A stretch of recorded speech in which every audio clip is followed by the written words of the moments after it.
back to Isis Temple. Meanwhile, on Sesame Street. Now for something completely different.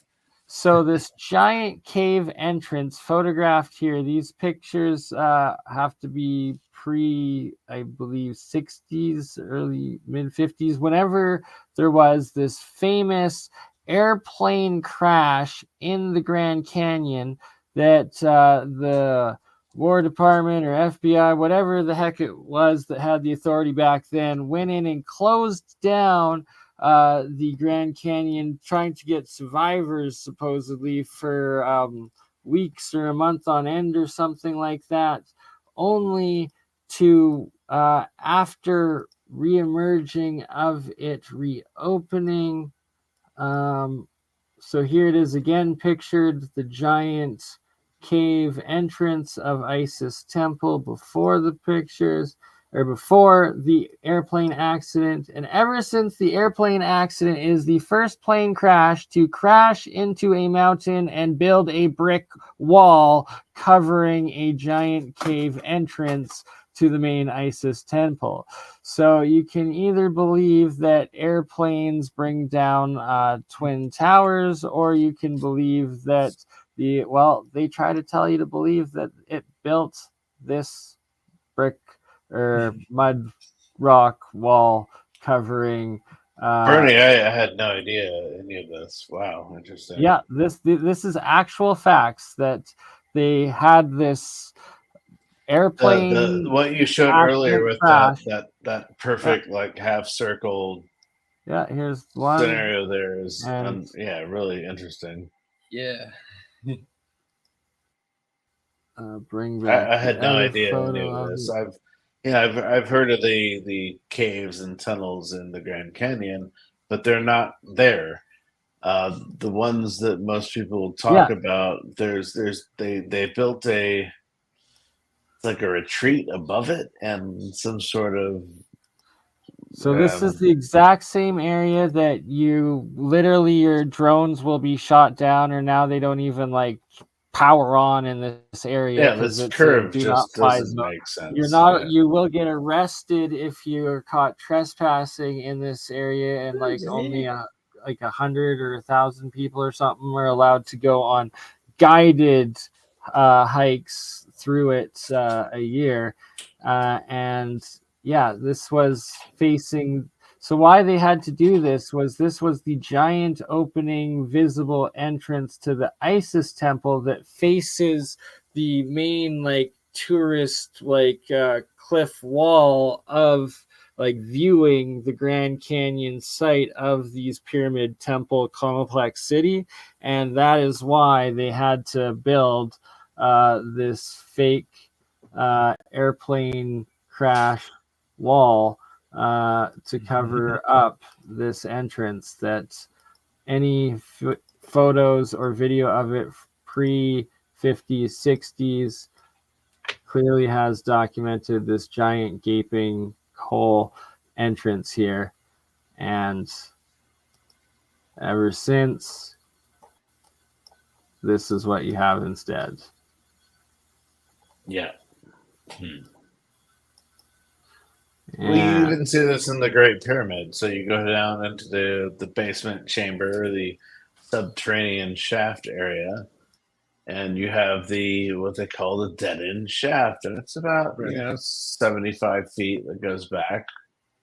It's tiny, man. You're crawling through bedrock, 3 feet by 3 feet, all the way back. And the whole ceiling is salt. It's like a half inch of salt that people have engraved their names in. But when you get to the back end wall of it, well, it's not a dead end shaft. It's cemented off, and there's a hole drilled through it. It's kind of bizarre. Right. Well, where does this go? Well, now we're discovering that there's a whole ton of new tunnels around the Great Pyramid that have been discovered. So, rediscovered, because there's a whole network, and there's many different chambers both below and within the Giza pyramid alone, but the entire Giza plateau, it's well known. I've been saying this forever. There's 10 layers of tunnel systems. No, there aren't. Well, hello. Now we've discovered 2 more layers. So yes, there are 10 layers of tunnel structures. I've been saying this for years, and people just don't want to admit to it. And the question is, how long before the Great Pyramid were these built? Because they would have been there first. They're bringing water from the Nile, this wash over from the Mediterranean during the Younger Dryas that solidified all of the North African jungle into a desert. This is where this underground water aquifer is now found between Libya, Sudan, and Egypt. Anyway, but yeah, they were bringing water from this ancient water source to the pyramids. Why? What? Why? Powering it. They were powering it. Correct. This is really interesting. Wow. What is the name of that guy that does shows with dark journalists sometimes? The doctor. Dr. Joseph P. Farrell, yeah. Yeah, his book talks about them holding some sort of plasma demon I was like, wait, hostage to power the pyramids. So if I'm in an Airbnb, I don't have it anymore. No, I've got a lot of his books, yeah. So he talks about the Giza or the pyramid Death Star, where what's his name? Why can't I think of his name now? It's in my book. Christopher Dunn talks about it being a power plant. Yeah, absolutely. So Joseph and Christopher kind of have a similar philosophy around it. I'm not going to put words in Joseph's mouth, or Christopher's mouth either. But Joseph talks a lot about it. It could have been weaponized. Okay, we'll leave it at that. And Christopher Dunn is like, well, it could have been an amazing power source that would have helped, fertility of the land around the Nile. Okay, so we'll leave it at that. But yeah, I don't want to put words in either of their mouths. Joseph Farrell, love your stuff. Christopher Dunn, love your stuff as well. So yeah, I can't speak for either of you, but I'm just brief summarization. Yep. That makes me think of the research done with the coils and the link back to Egypt. His name just left my brain. WP Gen Light and For Truth too. Gerald, yes, sir. Yes. Gerald, absolutely. Wow. I don't know why his name was slipping my mind, but yes, Gerald. He seems to have a lot of centric research going back to the pyramids. Oh yes, he really does. And I was just gonna bring up that I forget the fellow's name, but he lives down in Mexico, and by these pyramids like Chichen Itza here. Is that you in that picture? That is me. That is a 18 or 20-year-old Bernie. And Bernie, wow. Waffle House, good to see you, my friend. Thank you for the You've been in the field. But, point being, what was his name? I want to say Christoph, but I could be wrong.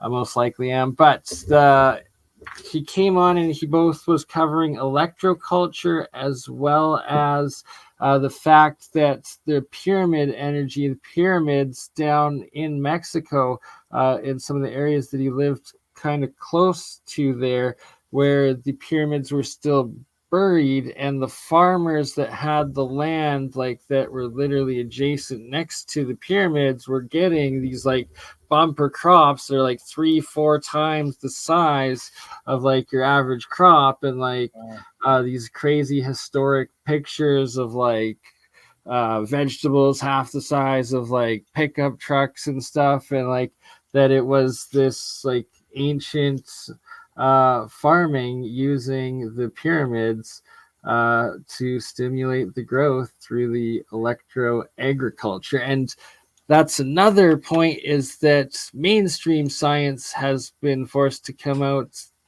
just in the past week and published. They didn't call it electroculture, they had to call it electro agriculture, but that when they put electricity in, it gave it 2 to 3 times the size of crop yield, and has basically verified everything that the agriculture or electroculture community and experiments have been proving and confirming for the last several years now. So yeah, there's been that. And then there's this. And what is truly the Grand Canyon Pyramid Complex site? And each of these different, they're all called temples and pyramids. And this right here looks like another one of these, what would have been like an entrance cave going in, and that possibly could have been sealed and covered up at the same time.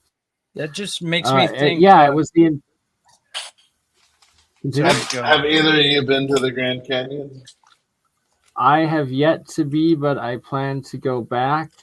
Like I've been to Vegas many times when I used to like get these standby flights for like free with WestJet airline at one point. Oh, I missed those days. But anywho, I was too ignorant to know that there was this amazing Grand Canyon underground pyramid city complex site.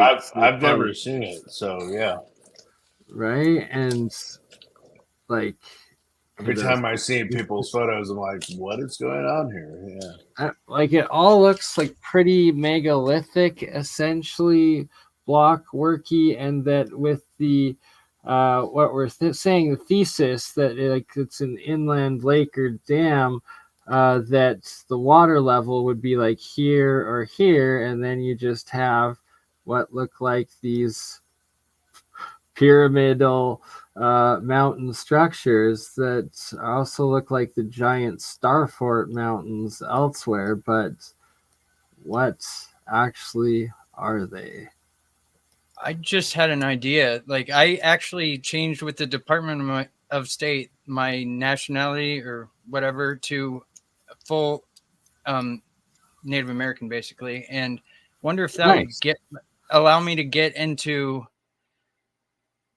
Potentially, places. If you have your status card with, and like I guess contact the local tribes to get in, and like is this pareidolia here, or am I actually like seeing potential like faces, statues carved onto these things? Maybe, I don't know, but they're all called temples and pyramids, and that we got to remember in the jungles of Mexico, the Americas, Central America, South America, and the U.S., all the mounds, that underneath you have all of these, and the deeper they dig, the more they are. There's an interesting element as well, because these are all below the plateau, and so it's like Lalibela in Ethiopia, where everything is carved underneath. Yes, good point.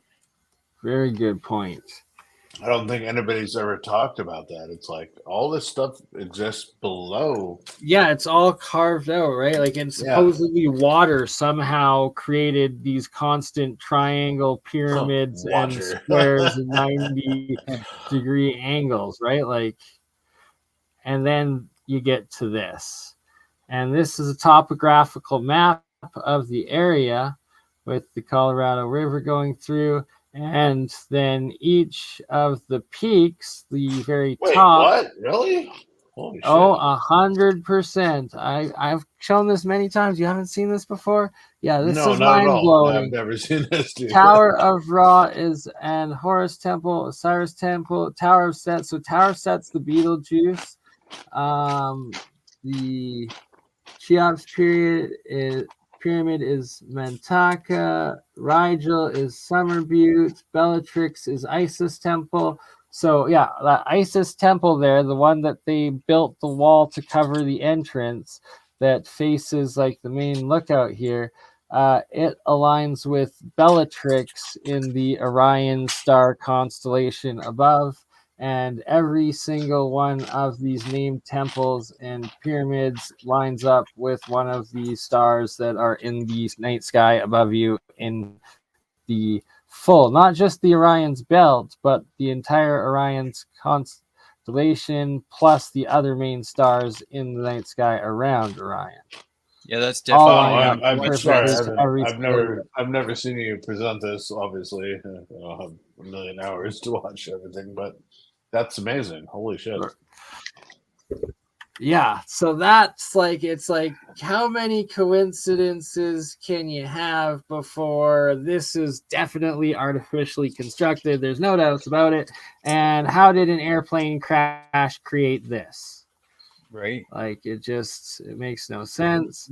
And so Because here you can it see had kind all of this then, cement that expanded in multi-rapid fashion, and come on. right, exactly, in that steel airplane. And yeah, right, like, so every angle of these different temple pyramids that are named after all the different gods and goddesses and heroes of the different cultures of the past, including, like, you got Ottoman amphitheater, and it's like actually like a what looks like a giant ancient Roman amphitheater carved out of a mountain. You've got the Apollo, Temple of Apollo, Temple of Jupiter.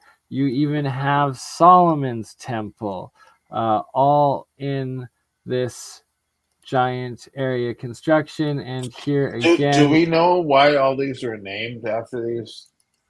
exactly. Why do you have Buddha Cluster? Why do we have Cheops Pyramid? Why do we have Tower of Set? Why do we have Horus Temple and Isis Temple? And that they each, once again, you have another overlay of the Orion constellation and a second topographical map of this area, and completely on point to all of the stars, to all of the peaks of these temples named pyramids named So they're naming all of these. Has anybody done an overlay with where actually these temples are in Egypt to see if there's actually a correlation with Grand Canyon up to layout? Yeah, just curious. I've asked that question myself before, and I have yet to find one. So we got to do it, and I'm sure that will, well, destroy the narrative some more, because I think you're onto something with that idea, Hans. Chuck over Here's at Rama CF Temple. Apps. Oh, sorry. Chuck over at CF Apps, 1980, it's not, whatever his channel was. Yeah, He got offed, I believe, because he was on like some tangent, and it was beautiful. He had it overlaid with the Dog Star Sirius, the 3-star cluster there, and the Great Pyramid and the Pyramid Complex. He had it all matching up pretty much perfectly with Sirius. Like, it was kind of crazy. Sirius And then is the brightest star in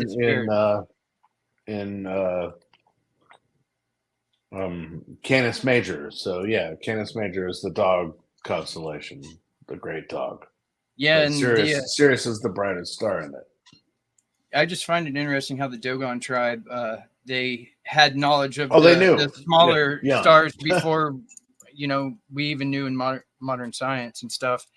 But I feel like was a big connection because of all the things the Dogon tribe have to say about it that they shouldn't have known. Big time, right? I fully agree with that, Aaron.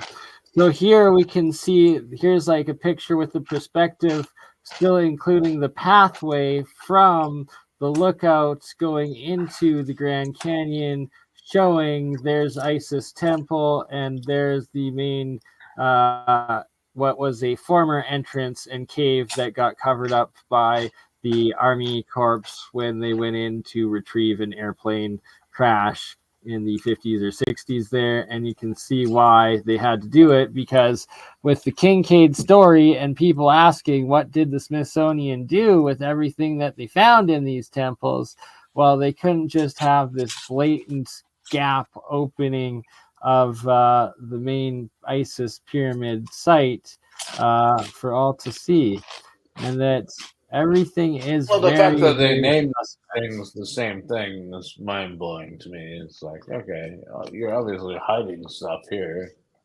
Exactly, right? Like, no doubt about it. You're naming it in plain sight. Yeah, exactly. Every single one. Look, that is a pyramid on top. That is a clear pyramid, and it still has its white casing on the very top of it. Like, that is wild. Look at that right there. And then there's the pyramid on top of this clearly terraced, layered 90-degree block structure with two 90-degree square rectangular pieces coming out like docks, because this would have been inland lake water. Right. Yeah, I never thought about the underground correlation right prior. there. Look, another step pyramid on one of the corners there. This is fascinating. I've actually never looked at any of these structures in the Grand Canyon. So, wow. That's why they're called pyramids, because they're literally pyramids. All the unfinished pyramids over in Egypt too, they seem to be the oldest. Like, and they're all made out of the red granite. Like, Chuck at CFAPS, he was really into the whole older means the underground stuff with the red granite and the white. I'm distracted. Who's snacking on chips? Gotta mute your munching. Yes, but sorry, I did break. Chuck at CFAPS, he's got it all like laid out. Right, yeah, I got one of Chuck's videos up right now, and this one I forgot we covered this, me and Shem Tartarian Truth, a couple years ago, but the Kincaid Mounds, and they're, I believe, in Illinois. Yeah, Illinois Metropolitan Polis, ancient pyramid city in Illinois, also named after Kincaid. So how did this Kincaid never exist yet have this crazy giant mound city metropolitan site in Illinois that's been covered up, as well as the finds in the Grand Canyon complex? But here we go. Giant major ancient sites. Let Chuck. You can see the mounds at the site. This was a pretty impressive ancient city, as I said, around the mound site. He said same time as Cahokia, but there is no park here. No way to really visit the mounds except park on this road out here and overlook them from a distance, and that's kind of sad. Some of the cities in the area, there's a metropolis, really. Brookport, High Point, Paducah, Farley, Ledbetter. Those are a few of the cities in this general area here. I'm wondering if any of my subs have ever been to this site. It appears to be fairly lonely and quiet. This is about 140 miles east of Cahokia. And obviously, when the Google Earth imagery was taken, there was a lot of flooding going down in this area. And maybe some of you who live in the area can tell me if this is an annual event, all this flooding out here. These mounds were excavated about 1934, and even on this mound today on Google Earth, you can even tell where the excavations took place. You can see how that mound right there was carved into, right there. But it makes you wonder if they had flooding back then and how often it happened. But these mounds have obviously withstood many, many floods, and they still stand out there today, and just gives credit to the people who built them. These aren't just mounds of dirt, clay, gravel, other things. They were painted in some cases. Sometimes they had stairways, but when this is all, the better we can treat them. You wonder why the apathy towards ancient American history. But that's why I make these videos, just let people know that there's places out there that exist. But this is the look from overhead at this ancient city. Maybe 1,000 years old, maybe started a little earlier than that. But here is a diagram of what this place used to look like. Places where people lived, a big wall all the way around it, as many as 9 mounds, and some of them pretty darn large. And that could be the most recent last inhabitation.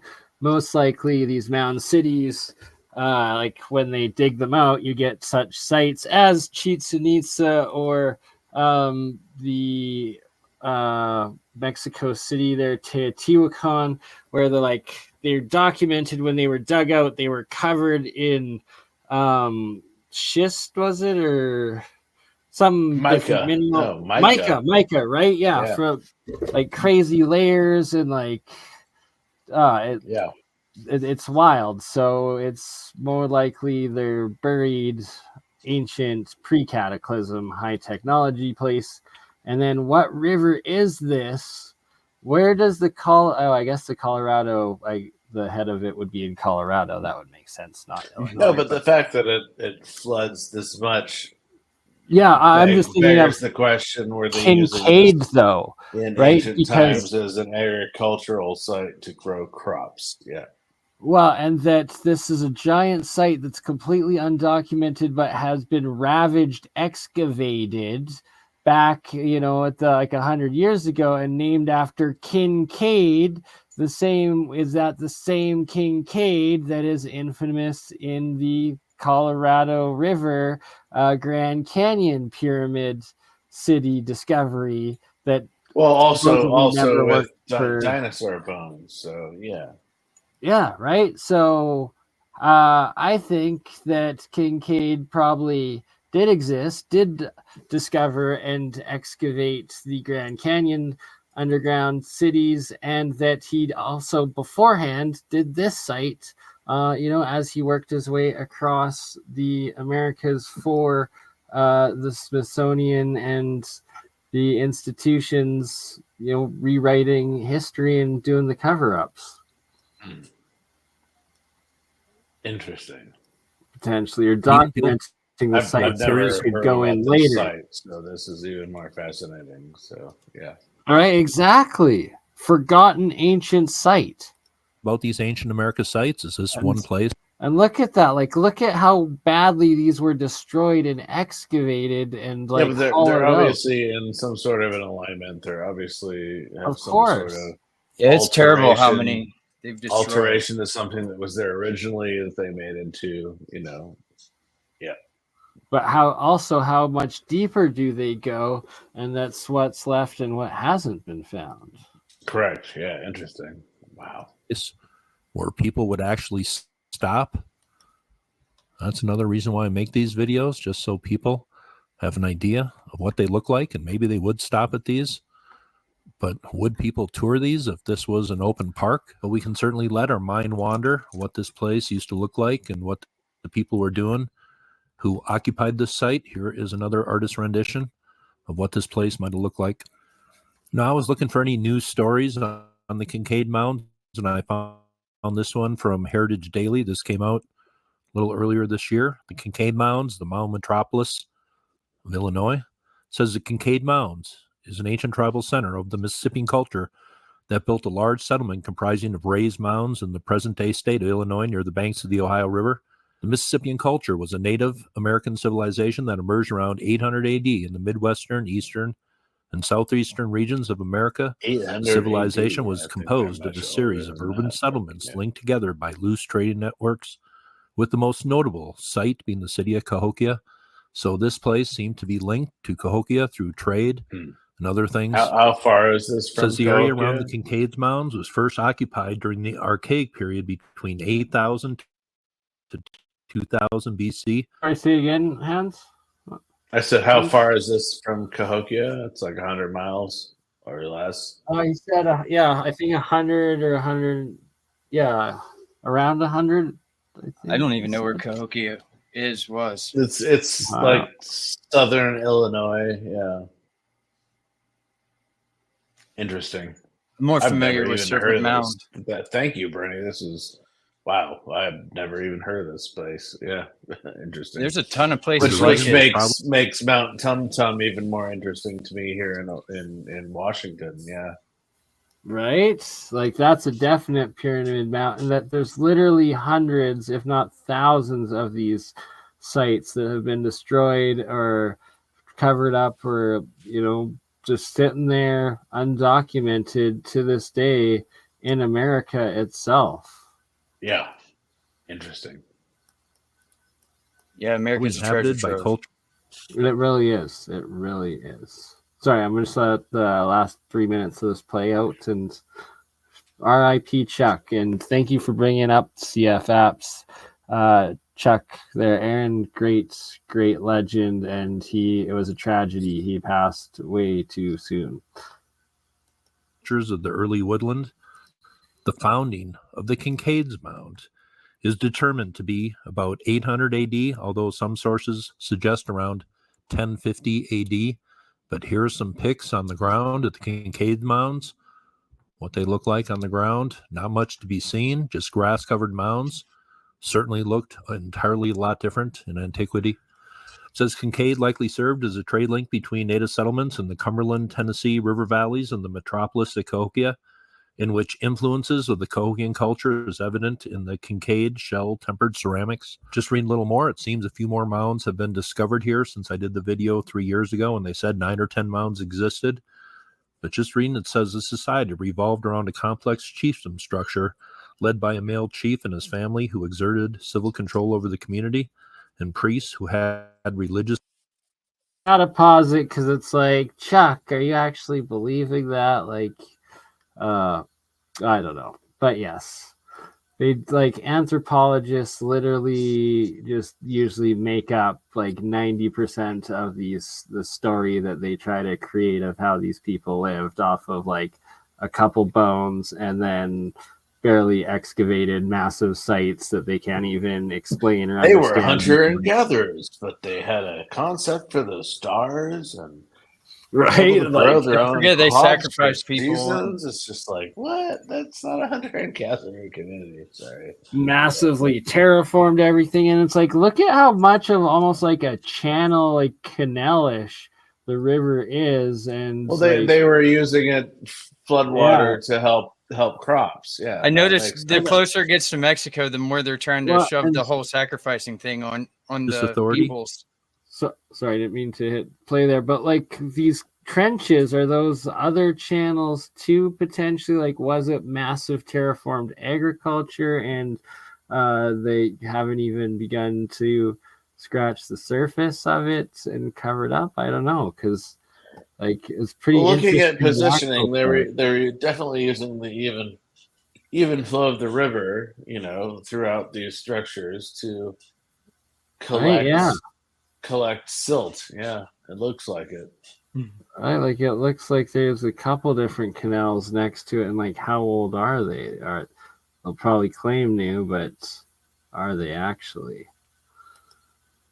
Palisade may have served as a defensive purpose, but has also been suggested that it functioned to mark the boundary of the ceremonial site and the seat of the chiefdom's authority.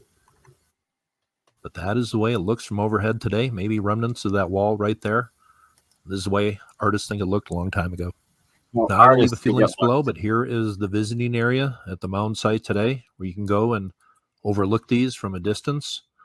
There is another look at the mounds, but just finishing this one article, it says the Mississippian culture occupation at the site appears to have ended by 1400 to 1450, possibly due to the exhaustion of local resources such as timber and game, a period which archaeologists call the vacant quarter.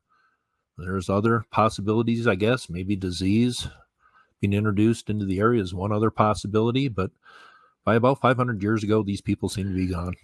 Now, here is one story, and I read a few like this. Prehistoric mound, disturbed, possibly looted. But if you don't have a park, you don't have security here, obviously we're going to have some problems like this. Can't we treat our ancient American history just a little bit better? That's all I'm asking. That is a quickie on the Kincaid Mounds here in southern Illinois, center of ancient chiefdom. This seemed to be a very important place about 1,000 years ago in ancient America. Probably these people were trading with Cahokia and also places to the east. Ancient America was one big trade network based on the riverways. You have stuff in Florida from the Great Lakes region. You have stuff at mound sites in Indiana and Illinois from Wyoming.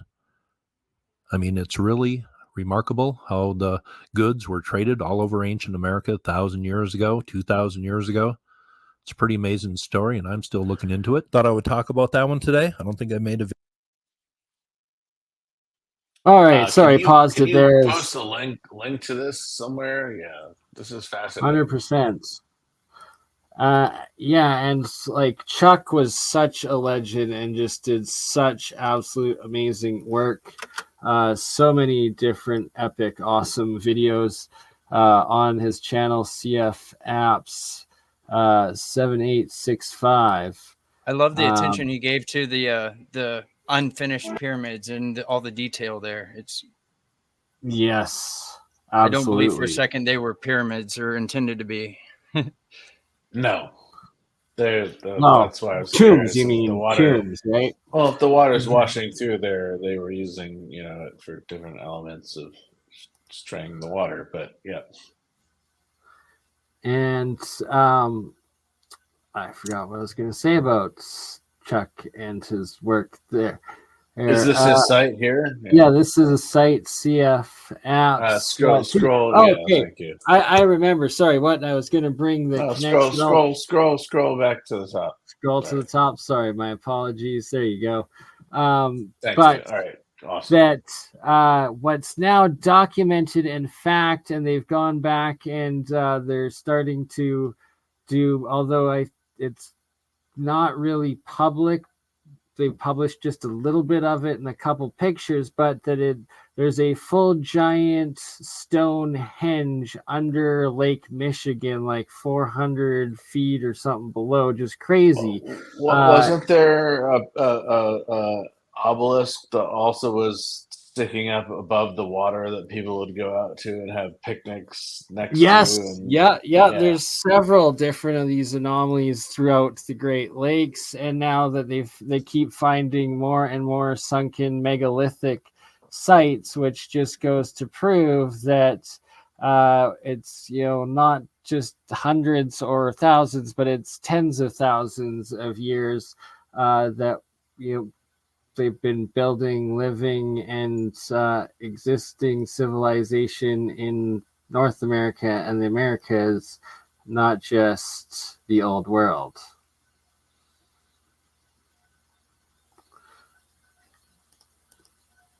I definitely think it's interesting about the monolith that is shoved over the hill at the Serpent Mound. Like the correlations just with Egypt are right there. And it's obvious someone tried really hard to get rid of the evidence by shoving it over the hillside. That's a very good point. I You put see the a lot link of to that this in in the Egypt as well, where these old mud mounds, all of a sudden they're finding structures underneath them. Luxor is a huge version of this. It was buried under a mound in the 1300s. The Arabs built a mosque on top of it. And when the Germans came in the 1800s, they're like, wait, there's something underneath the mosque. And they dug out the Temple of Luxor. Well, if the Nile Valley has been occupied for the last 6,000 plus years, why is the Temple of Luxor buried under a mud mound? It's like right. And they keep finding more stuff buried under mud mounds in deserts. Like, oh, this is deserts. 2,500 years ago. No, you don't have any way of allocating that. You're in the middle of the most fertile valley in the world. This place would have been occupied for 6,000 years. None of these sites would have been buried unless they're much older. What about like Rome being like dug up? The possibility of that. I've been curious. Oh, even Rome. A lot of these ancient sites are a lot beyond old. Yeah, but I fully agree. Biblical times and quackademia want to place them within a 5,000 year timeline. It's just like, I'm sorry, if you keep digging shit up and it's older and older and older, you can't keep launching it to this 5,000 year timeline, which is why they want to claim Göbekli Tepe is, hunter and gatherers. Well, we've only uncovered 1/50. Right, but then there's Karen Tepe that's also massive megalithic right next to it. It's 2,000 years older. No, Karen Tepe is 40,000. Karen Tepe is officially like 38 or 40,000 years old. Oh, I thought it was 14. I thought it was only 2,000. 40, right? Yeah, so Matthew LaCroix's a good authority on that. Yeah, it completely destroys. But regardless, both of these sites, they're 1/50th uncovered, so we don't really know the extent of the sites. And because they're 1/50th uncovered, the archaeologists are like, "Oh my God, this is hunter and gatherers." It's like That's Have to stupid to just even fit their even narrative. think that, because it would require astronomy, it would require agriculture, archaeology. I mean, everything that a civilization would have to have been implemented just to make Göbekli Tepe. Period. There's no way around that. Right. But Yeah. we're told still, 100%. oh, hunters and gatherers banded together to create the first religious site. Yeah, bullshit. Sorry. Anyway, It's like them saying the pardon my random French, Bernie. guys but- in the desert made the That's place true. in Jordan. Correct. Yeah, exactly. But we see Petra and Jordan. We're like, Yeah. Petra is beautiful, but we don't see the two sites Did I of freeze? Persephone in Iran, which are even more amazing than Petra. Like, I just beyond. think it's crazy Beyond. how a lot of the places And of we'll Mecca never you see them point because towards you and I, we can't go to Iran. It's like, sucks. it sucks, but my friends from Australia have been there and have photographed like Persephone, and it's Petra on steroids. And hopefully they don't It's even more amazing than Petra. Petra's amazing, but this is even more amazing. So I didn't even really know about it. It wasn't on bomb my radar. Iran look and up blow it all Persephone up or in nuke Iran. it. It's like Petra. It's an extension of Petra, basically. Sweet. Yeah. It's, in the near future, like so we can. Sorry, what? Yeah, you're cutting out.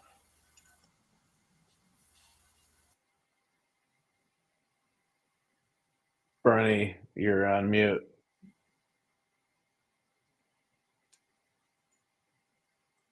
You're on. Can you hear me? Am I Yeah, there we muted? go. Yay. Now you're unmuted. Am I good?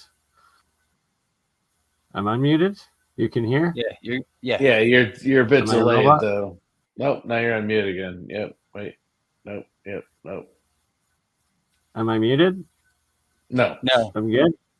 You Yep. can hear me? It's choppy. Yes. All right. Well, I guess We're it live is also, again. it is getting to that time. Yeah, I agree. Almost at the 2 hours and 2:34 a.m. In Alberta right now. So that makes it 1:34 on the West Coast and It's 4:30 here. on the wow. Yeah. So we will let everyone go and get to rest. And I've been moving all week, so I'm in crazy zone. But thank you, Bernie, for the opportunity to come back on. Love you, brother. oh, Yeah. love you, Hans, and always a pleasure. And ta-ta. Thank you, Bernie. Cheers, cheers. Night, guys.